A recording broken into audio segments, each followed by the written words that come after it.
Ән айт десең айтылат бір күштәнім. Айналайын аяулы Түркістаным. Айтыс өтсе төріңде ақын дейтін сағынышпен жетеді жылғыстарың. Сағынышпен жетеді жылғыстарың. Жақсылыққа мойынын бұрғыштарым. Апта сайын жаңарып көшелерің, күннен күнге жақсарсын тұрмыстарың. Түркістаным, салауатты ұстайтын жұрт ұстаным. Ақжайықта жүрсем де жүрегіммен, өздеріңмен біргемін, бір тұстамын.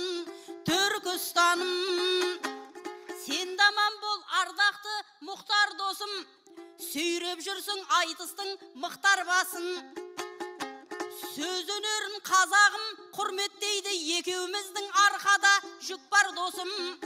Нарақыным, тосылмайтын бәйгіде аратырым, әдетім жоқ аяқтан шалатұғын, бәйгілерің көп болсын алатұғын. Нарақыным, аман есен болыңдар мықтыларым, көп қой бізге үлгі қып оқтырарың. Қонақ келсе иіліп, қызмет қылып, намыс десе белгілі тік тұрарың. Бауырларым, аман есен болса екен ауылдарың, аман болсын ел қорғар тауылдарың, көрме өмірдің ешқандай дауылдарын. Бауырларым,